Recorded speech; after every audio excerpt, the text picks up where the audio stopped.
오늘 주신 하나님의 말씀을 읽도록 하겠습니다. 오늘 주신 하나님의 말씀 이사야 43장 1절에서 7절까지의 말씀인데요. 다 같이 한 목소리로 읽겠습니다. 시작. 야곱아, 너를 창조하신 여호와께서 지금 말씀하시느니라.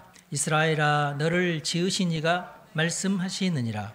너는 두려워하지 말라. 내가 너를 구속하였고 내가 너를 지명하여 불렀나니 너는 내 것이라. 내가 물 가운데로 지날 때에 내가 너와 함께할 것이라. 강을 건널 때에 물이 너를 침몰하지 못할 것이며 내가 불 가운데로 지날 때에 타지도 아니할 것이요 불꽃이 너를 사르지도 못하리니 대저 나는 여호와 내 하나님이요 이스라엘의 거룩하니요 내 구원자임이라.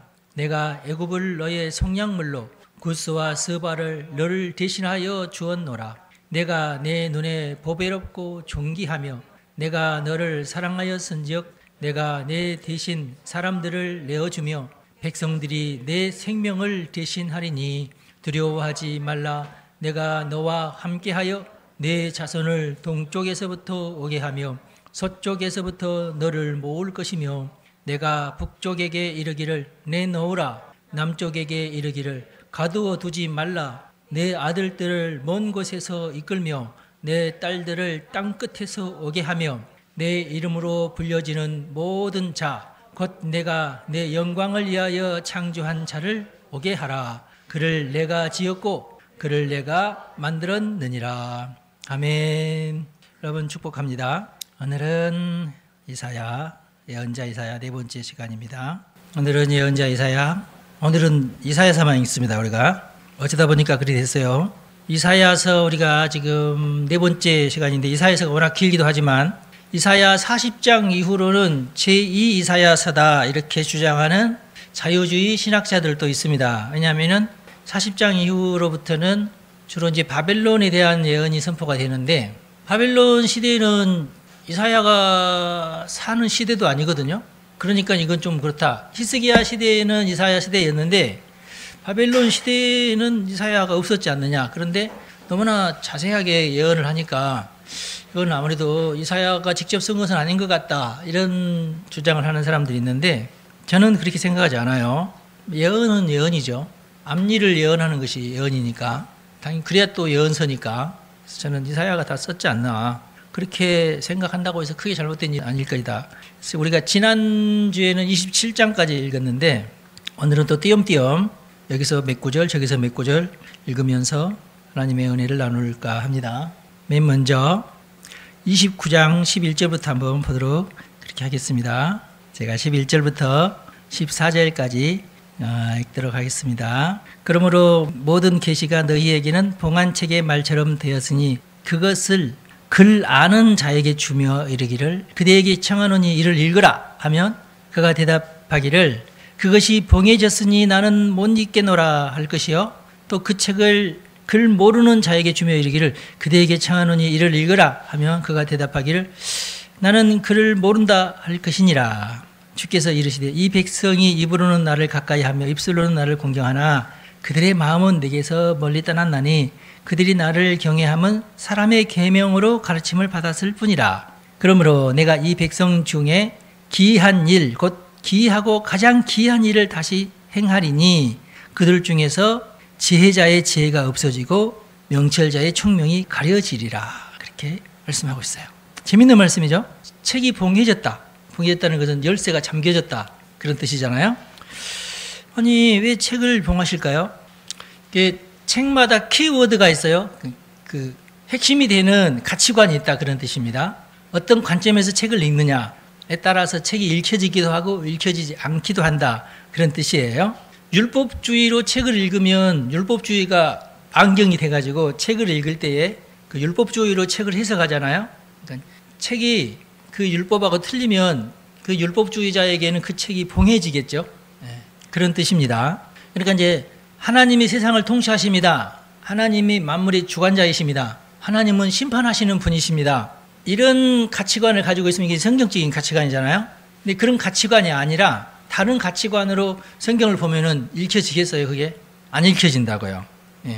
여기 보니까 사람의 계명으로 읽었다 그렇게 말씀하고 있는데 그래서 여기 이제 말씀에 보면은 봉안책이니까 나는 못 읽겠노라 할 것이다. 또 글을 모르는 자에게 주면은 나는 글을 모른다 이렇게 할 것이다. 근데 왜 이런 일이 일어나느냐? 13절에 보면은 사람의 계명으로 가르침을 받았기 때문에 그런다. 사람의 계명으로. 하나님의 가치관으로 책을 읽어야 되는데 사람이 가지고 있는 어떤 가치관으로 책을 읽으면은 봉해진다. 안 읽혀진다. 마치 글을 모르는 자가 글을 읽는 것처럼 그렇게 된다. 말씀의 뜻이 무엇인지 모르게 된다. 예를 들어서 공산주의 사상에 절어 있는 사람이 성경책을 읽으면 자기가 감동되는 구절이 따로 있어. 가난한 자에 대한 구절들은 쏙쏙이 들어와 막 하나님도 이거 봐 우리 편이야 하면서 그렇게 되겠죠. 네. 공산주의는 가난한 사람들을 위해서는 별짓을 다 하고 나쁜 짓도 하잖아요. 여러분은 어느 편이? 여러분은 부자 편이세요? 가난한 사람 편이세요? 자, 이런 게 함정이 있는 질문인데 대답을 잘 하셔야 됩니다. 이제 공산주의의 약점은 뭐냐면은 가난한 사람도 나쁜 사람이 있고 좋은 사람이 있고요. 부자도 좋은 사람이 있고 나쁜 사람이 있어요. 그런데 공산주의는 뭐라고 하냐면은 부자들이 나빠서 가난한 사람들을 핍박한다. 그렇게 거짓말을 해요. 그러면은 가난하면 다 좋은 사람이야. 가난한 사람이 약한 것도 다 부자 때문이야. 이렇게 돼요. 그 색안경을 딱 끼고 뭔가를 보면은 그 안경이 지시한 대로 해석을 하게끔 돼 있어요. 가난한 사람이 도둑질 하는 이유는 가난해서야. 저 사람이 부자면 도둑질 안 해. 근데 부자들도 도둑놈도 많잖아요. 그런 사람들은 부자인데 왜 도둑질을 해? 얘네들은 더 큰 걸 도둑질 하잖아. 더 큰 걸 도둑질 하니까 나쁘고. 그래서 미국에는 진짜 이 법이 있어요. 캘리포니아인가 그 주에서는 $900 이하로 훔치면 무죄야.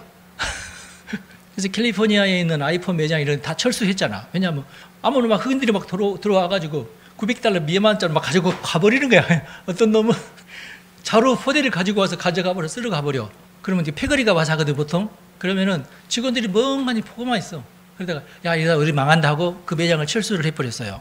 막 슈퍼마켓에 들어가서 생필품 막 갖다가 막 가지고 계산 넣고 막 가버리는 거야. 신고를 하잖아? 조사를 해. 그래서 조사를 하는데, 뭐야, 얼마나, $900 미만이야? 야, 너 그냥 가, 집에 가. 이 사람 불쌍한 사람이야. 이게 돼요, 지금. 모든 주가 다 그런 것은 아니고. 예. 이게 왜요? 공산주의 논리로 이렇게 세상을 바라보니까 판사가 뭐 $900 미만이면 이 사람 도와줘야지 하면서 풀어줘 버렸어. 그러니까 어차피 경찰들은 $900 미만이니까 이걸 고소해봤자 소용이 없어.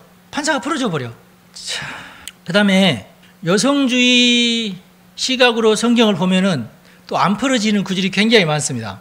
근데 여성주의자들은 이제 원래 그 시대가 여성주의가 발달하지 않는 시대라서 그렇다. 그러니까 이 시대에서는 여성주의 입장에서 다시금 성경을 재해석해야 된다. 그렇게 얘기를 하잖아요. 그런데 여성주의 때문에 우리는 난리 났잖아. 지금 출산율 전 세계에서 지금 제일 꼴찌. 여러분 이게 출산율이 지금 이렇게 떨어질 줄 몰랐죠? 그리고 사람의 계명으로 가르침을 받으면은 이런 현상이 생겨요. 제가 누누이 강조합니다만은 또 환경주의는 지금 전 세계를 이미 장악을 했어요. 근데 제가 이제 거기에 반대하는 학자들도 있더만요. 전 세계적으로 그 환경주의를 반대하는 학자들끼리 모여서 학술 대회를 한 영상을 제가 봤어요. 거기서는 뭐라고 얘기하냐면은 이산화탄소 때문에 온도가 올라가고 그러는 것은 거짓말이다. 그러면서 이제 데이터들을 쭉 이제 나열을 하면서 1930년도에 미국 남부 지역의 온도는 49.8도였다. 근데 그 전에 이산화탄소가 먼저 높아지고 온도가 높아지지 않고 이산화탄소의 농도는 그 후에 높아졌다. 그렇게 발표를 했어요. 다 그 통계 자료가 있잖아. 올라가기도 하고 내려가기도 하는데 이 지구의 역사를 쭉 놓고 보면은 어떨 때는 올라갔다가 내려갔다가 그런다는 거야. 이것은 자연스러운 현상이지 이산화탄소 때문이 아니래요. 그래서 저도 누누이 얘기하지만은 이산화탄소가 많아지면 뭐가 좋아지냐면은 바다의 물고기들이 좋아해요. 왜냐면은 이 이산화탄소가 결국은 자기의 농도를 맞추기 위해서 물속으로 다 이게 들어가게 되고 물속에서는 그 해조류가 이산화탄소를 먹고 엄청나게 팽창하듯이 이게 늘어난다는 거예요. 녹조류 현상이죠. 그러면 거기에 있는 이제 플랑크톤이 좋아하라 해가지고 그걸 잡아먹게 되고 그 플랑크톤이 많아지면은 조그마한 물고기들이 많아지면 또 큰 물고기들이 더 많아지고 그렇게 된다는 거야. 너무나 당연하게. 그럼 이 세상은 또 어때요? 많은 그 녹색 식물들이 아싸 오늘따라 이산화탄소 맛이 좋다 많아졌으니까 그러면서 점점 이산화탄소 흡수하고 식물들을 키운다는 거야. 이게 도저히 이산화탄소 때문에 이 많아지면 많아질수록 지구에는 좋을 일이지 이게 환경에 오염이 되고 그거하고 상관이 없다는 거예요. 근데요, 지금 대부분 산업이 이산화탄소로 인한 환경 어쩌고저쩌고에 관한 기후 대응하는 산업이 어마어마하게 지금 발달을 했어요. 가짜긴 가짜인데 그것을 위한 조금만 이 정도만 이해해도 환경 기업으로 탈바꿈이 되는 거야. 예. 공예 기업에서 너도 나도 이제 그걸 따려고 그래.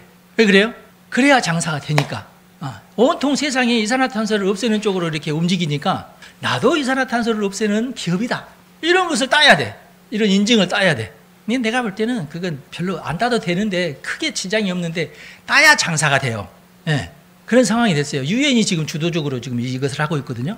유엔이 주도적으로 이렇게 밀고 가면서 이것을 도덕적으로 이것이 옳은 일이라고 하면서 밀고 가니까 너도 나도 밀고 가는데 여기에 정통으로 반기를 거는 사람이 있습니다. 누굴까요?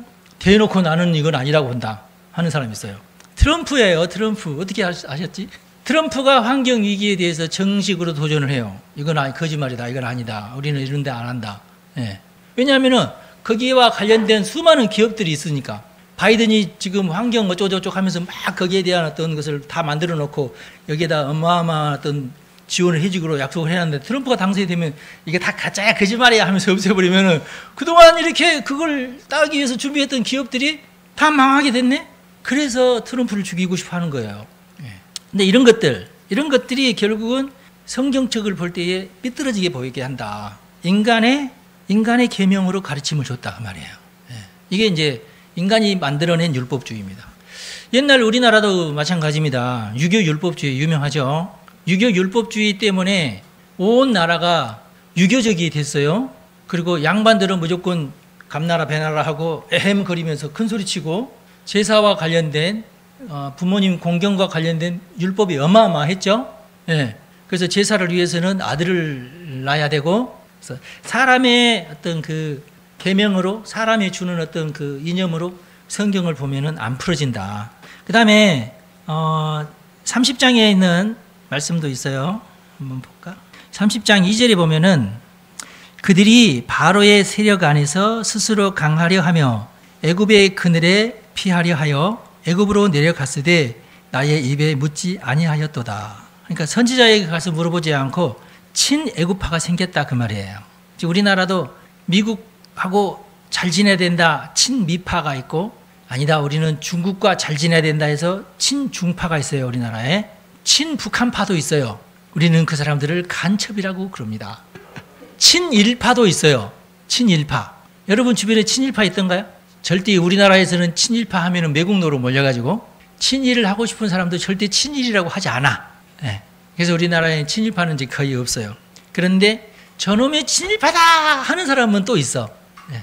지금 현 정부를 친일 정부다 이렇게 공격하는 사람 또 있어요. 왜냐하면은 윤석열 정부가 들어서면서 미국과 일본과 우리나라가 삼자 동맹을 맺었잖아요. 네. 정식 동맹까지는 안 가더라도 군사적으로는 동맹을 하자 그렇게 했잖아요. 굉장히 중요한 내가 볼 때는 굉장히 중요한 어떤 성과거든요. 그런데 저쪽에서 볼 때는 특별히 이제 북한에서 볼 때는 저놈이 친일파다 이렇게 되는 거예요. 이렇게. 그 성경 시대에도 친아수르파, 친애굽파 이렇게 있었어요. 그리고 나중에 이제 바벨론 생기면은 친바벨론파 이렇게 생겼어요. 그다음에 9절에 보니까 대저인은 패역한 백성이여 거짓말하는 자식들이여 여호와의 법을 듣기 싫어하는 자식들이라. 그들이 선견자들에게 이르기를 선견하지 말라. 선지자들에게 이르기를 우리에게 바른 것을 보이지 말라. 우리에게 부드러운 말을 하라. 거짓된 것을 보이라. 그렇게 요구한다는 거예요. 왜? 패역한 백성들이 거짓말을 좋아하는 자식들이라서 여호와의 법은 듣기 싫어하는 자식들이야.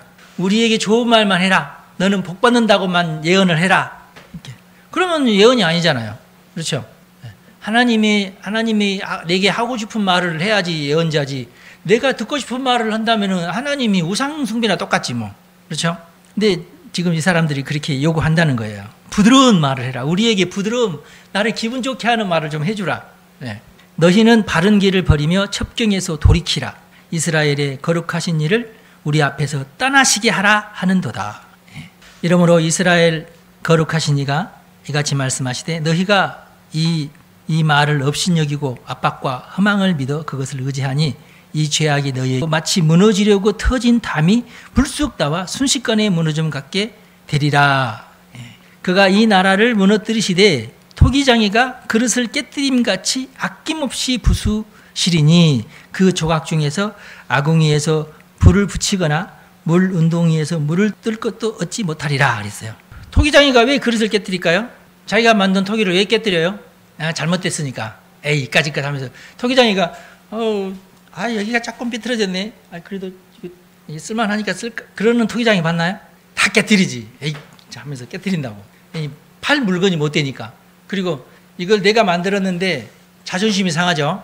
이걸 깨뜨리지 않으면 어떻게 돼요? 이거 누가 만들었대 그러면은 저 사람 좀 뭘 잘못 만드네 이렇게 되잖아요. 그러니까 아낌없이 깨뜨리는 거야. 잘못된 물건은. 그런 얘기예요. 하나님도 그러신다. 잘못된 나라는 아낌없이 하면서 내치신다. 하나님 압니다. 그 조각 중에서 쓸만한 것이 없다. 그런 뜻이죠. 물 웅덩이에서 물을 뜰 것도 얻지 못하리라. 그 다음에 이제 36장은 에돔의 멸망을 예언하고 36장에서 39장까지는 히스기야 왕의 이야기가 나옵니다. 왜냐하면 당대에 자기가 살아있을 때 이야기니까요. 1절에 보니까 너희 하나님이 이르시되 너희는 위로하라. 내 백성을 위로하라. 너희는 예루살렘의 마음에 닿도록 말하며 그것에게 외치라. 그 노역의 때가 끝났고 그 죄악이 사함을 받았느니라. 그의 모든 죄로 말미암아 여호와의 손에서 벌을 배나 받았느니라 할지니라 하시니라. 외치는 자의 소리여 이르되 너희는 광야에서 여호와의 길을 예비하라. 사막에서 우리 하나님의 대로를 평탄하게 하라. 골짜기마다 도두어지며 산마다 언덕마다 낮아지며 고르지 아니한 곳이 평탄하게 되며 험한 곳이 평지가 될 것이요. 여호와의 영광이 나타나고 모든 육체가 그것을 함께 보리라. 이는 여호와의 입이 말씀하셨느니라. 그랬었어요. 특별히 여기 보면은 2절 말씀에 여기 그 가운데쯤에 보면은 벌을 배나 받았느니라 그랬어요. 아니 예루살렘이 이제 하나님에게 벌을 받았는데 배나 받았대. 왜 그럴까요? 하나님이 5년을 선고하셔놓고 10년을 살게 하셨네. 그렇죠? 한 달간 네가 감기로 아플 것이다 이렇게 예언을 하셔놓고 2달이나 아프게 하셨어. 억울하네. 자, 왜 이렇게 하나님께서 벌을 2배나 주셨을까요? 복도 2배나 주려고. 이해가 되시죠? 여기에서 우리가 하나님께서 왜 그랬는지에 대한 이해를 우리가 할 필요가 있어요. 근데 어차피 이제 벌을 받은 이유는 우상숭배 때문에 벌을 받잖아요. 그러니까 근데 하나님은 또 누구만 또 다시금 돌아오게끔 한다고요? 남은 자만 돌아오게끔 해요. 그 남은 자는 끝까지 믿음을 지킨 자들을 돌아오게 하는데 그들도 사실은 지금 그 포로 기간 동안 벌을 받고 있는 중이야. 그렇죠? 근데 결국은 벌을 받지만은 회복을 시켜줘요. 예.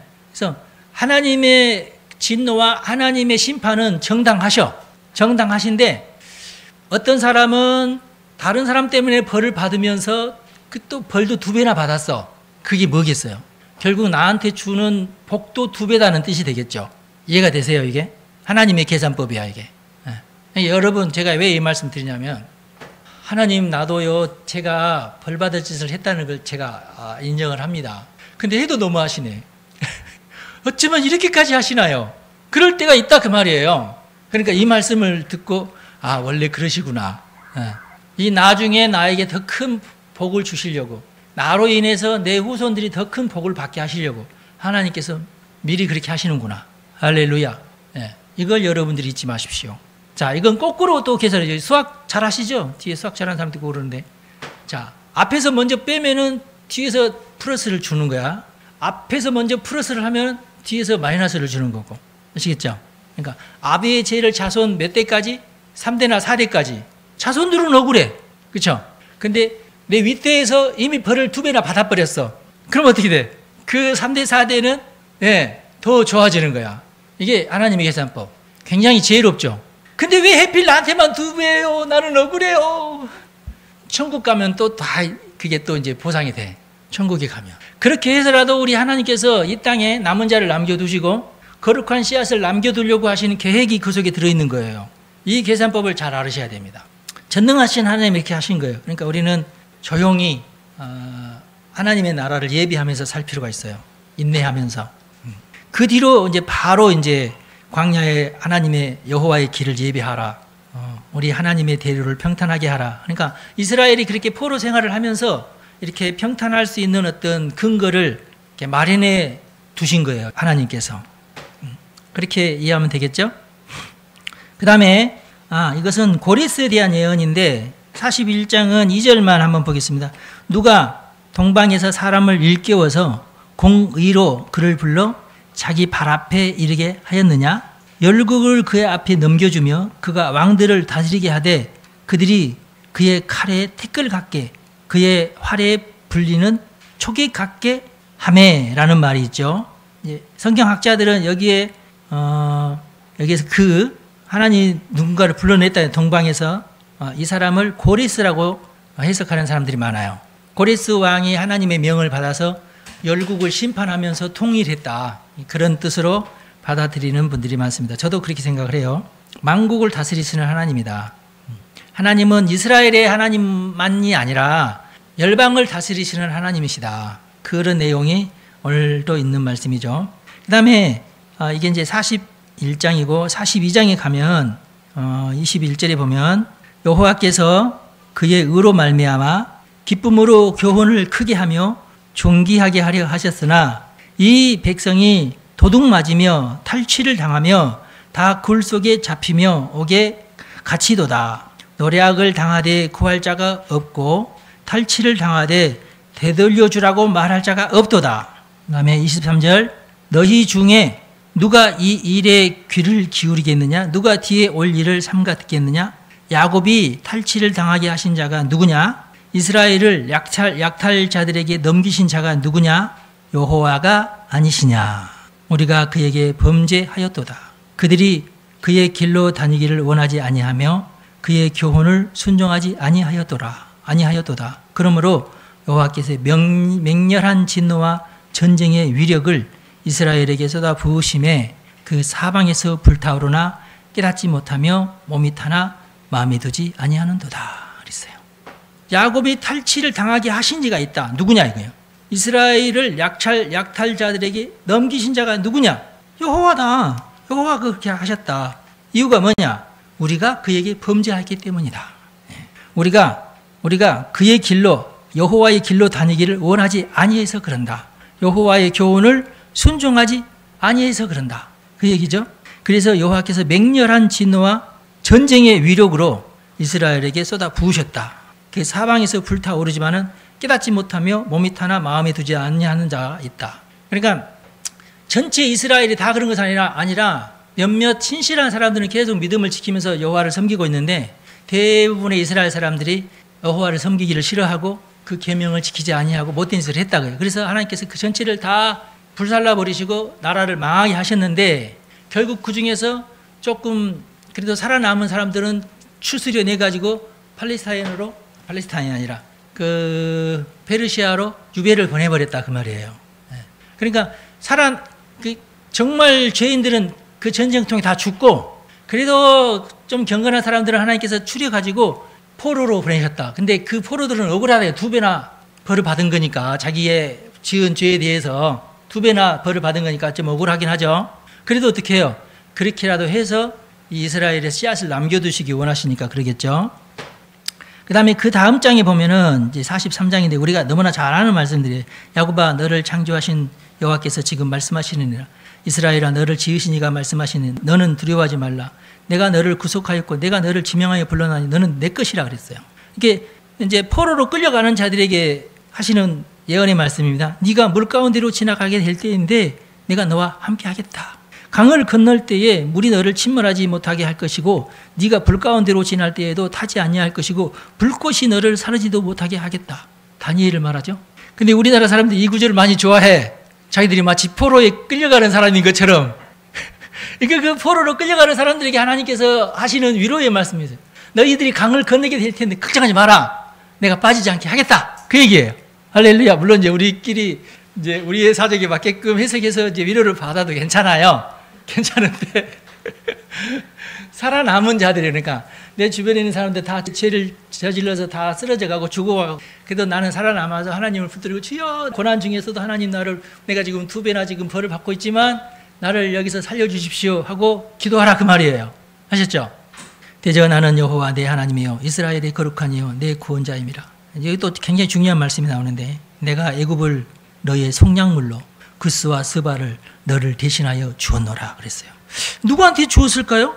지금 이 사람들을 위해서, 포로로 끌려가는 사람들을 위해서 하나님께서 대속물을, 누군가를 대신해서 그 사람이 벌받게 했는데, 여기 보니까 애굽을 우리의 속량물로 삼았다 그 말이에요.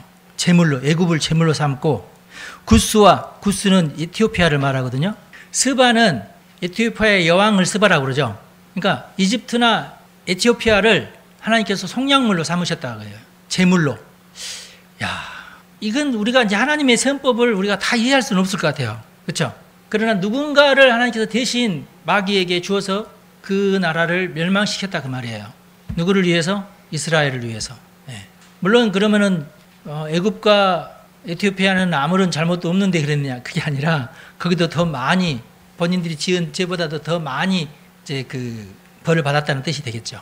우리 하나님은 정의로운 하나님이기 때문에 그걸 맞추시는 거야 이제. 그리고 나중에는 그것 때문에 이 나라에는 더 많은 복을 주시든지 뭐 그런 식으로 하나님은 계산을 하시는 거죠.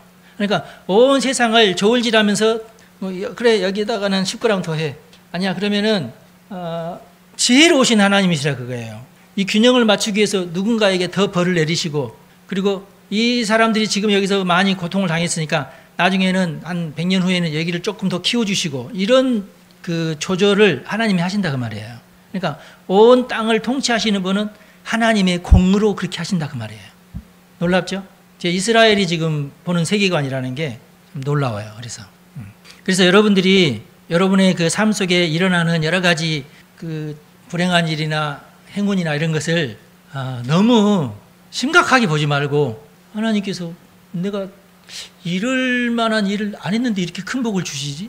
다 나중을 위해서 그런 거고, 아니 내가 이렇게 고통당하도록 내가 무슨 죄를 지었나? 다 하나님께서 계산한 바가 있어요. 아셨죠? 네. 내가 누군가의 대신 속량물로 내가 지금 이럴지도 몰라. 누군가를 대신해서 벌을 받고 있는지도 몰라. 근데 하나님은 그건 다 계산하고 계셔요. 자, 지금 현재 우리나라를 위한 속량물이 누굴까요? 북한 아닐까? 여러분 어떻게 생각하세요? 만주 아닐까요? 만주? 여러분, 대한민국을 살리기 위해서 하나님께서 만주, 특별히 난징 이 지역에 어마어마한 벌을 내리신 거 아세요? 과거 일제시대 때. 네. 그래서 우리가 기도할 때에 북한과 만주 지역을 위해서도 우리가 기도를 해야 됩니다. 더 이상 그곳에 죄악이 횡행하지 못. 지금 만주 지역이 너무 지금 좀 처참한 지경이에요. 동북 삼성이라고 그러죠. 저기 전통적으로 중국에게는 중국 본토가 있고 오랑캐가 있는데, 오랑캐는 만주 쪽입니다. 중국으로서의 오랑캐는 만주 쪽인데, 지금 만주 쪽에 있는 그 지역이 중국에게 꼭 이렇게 붙들려 가지고 꼼짝을 못 하고 있죠. 그런데 이 중국이 이제 흔들거리면서 지금 쇠퇴해지고 있잖아요. 그래서 만주 지역을 점령하고 있는 그 동북 삼성이라고 하는데, 그 세계 주에서는 지금 중국을 대항하려는 그런 움직임이 있어요. 어떻게든지 중국의 어떤 그 압제에서 벗어나려고. 근데 거기에 우리 민족이 거기 가서 많이 고통당하고 있어요. 거의 노예처럼 살고 있어요. 북한에서 탈출을 하면 제일 쉬운 쪽이 어디예요? 만주 쪽입니다. 압록강 이북.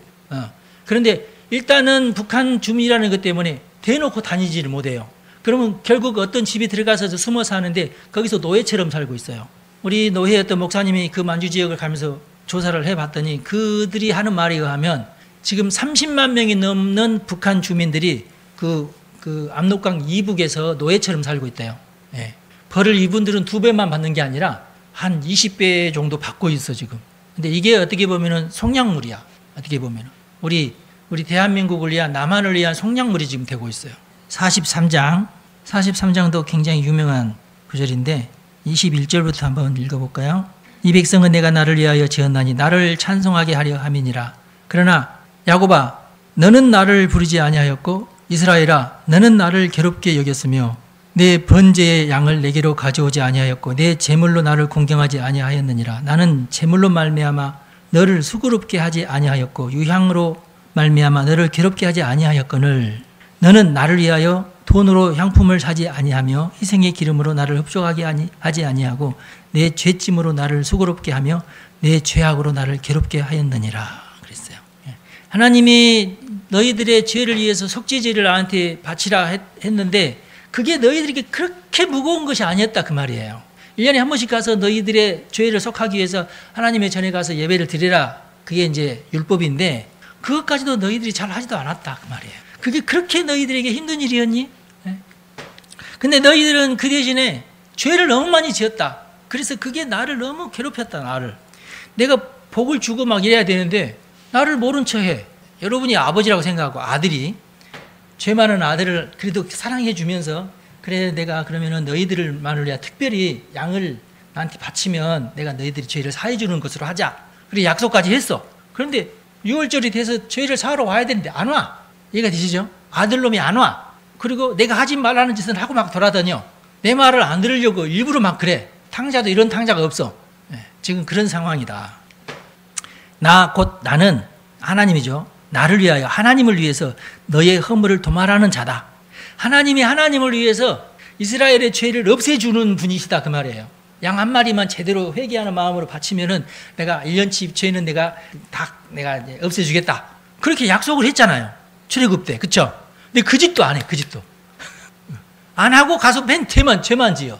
그러면서 계속 하나님의 마음에 무겁게 하고 나를 섬기 나를 아버지라고 생각해야 되는데 막 우상한 데 가서 막 절하고 막 그래. 미치고 환장을 노리시지 이제 이게. 하나님 입장에서 볼 때는. 그래서 그 나라를 망하게 하면서 남은 자를 포로로 보낸 겁니다. 자, 그러면서 하시는 말씀이 26절에 보니까 너는 나에게 기억이 나게 좀 해라. 내가 너를 기억할 수 있게끔 해라. 우리 함께 변론해보자. 너는 말해서 너의 의로움을 한번 나에게 나타내봐라. 네가 잘한 짓이 뭐냐. 너의 시조도 범죄하였고 너의 교사들도 나를 배반하였다. 여기서 말하는 교사들은 제사장이든지 하여튼 예언자든지 그런 자들까지도 나에게 배반을 했다. 그러므로 내가 성소의 어른들을 욕되게 하며 야곱이 진멸당하도록 내어주며 이스라엘이 비방거리가 되게 하리라. 하나님은 너무 정당하시다 그런 뜻이죠. 자, 여기서 이제 핵심이 이제 26절 말씀이에요. 너는 나에게 기억이 나게 해라. 너를 기억나게 해라. 나에게. 하나님이 나를 기억하시게끔 할 수 있는 제일 좋은 방법이 뭘까요? 어떻게 하면 하나님이 나를 기억하실까요? 내가 여전히 죄 가운데 있고 내가 좀 세속적으로 살고 막 그래도 하나님이 나를 기억하게끔 하는 방법이 뭘까요? 우리가 거기에 집중을 해야 될 것 같아요. 거기에. 제가 생각할 때는 제 머리로 생각할 때는 주일 성수가 제일인 것 같아요. 근데 여러분들 다 주일 성수 잘 하시잖아. 그래서 여러분 주변에 있는 아직 주일 성수까지도 아니고 믿음이 별로 없고 막 이런 사람들 적어도 1년에 한 번만이라도 교회를 끌고 와야 되겠다 하는 생각이 안 드시나요? 그래서 여러분들이 정하세요. 여러분 주변에 있는 하나님의 품을 떠난 사람들을 위해서 내가 뭔 수를 써서든지 내가 이 사람은 1년에 한 번씩은 교회에 오게 해야 되겠다.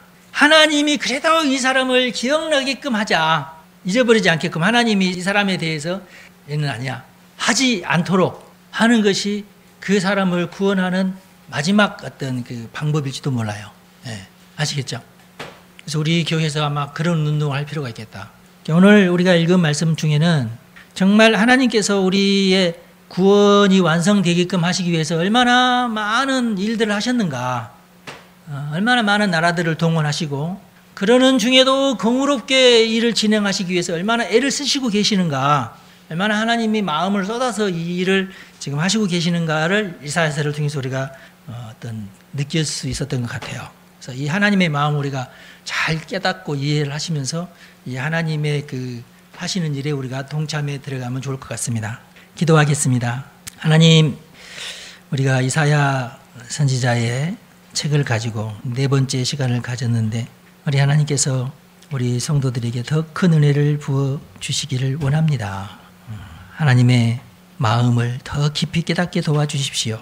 성령을 보내주시고 깨닫는 영을 허락하여 주시고 모든 세속적인 인간의 가르침은 다 사라지게 하여 주시고 오직 하나님의 눈으로 하나님의 계명으로 하나님의 말씀으로 하나님의 뜻을 헤아리는 지혜를 우리에게 허락하여 주옵소서.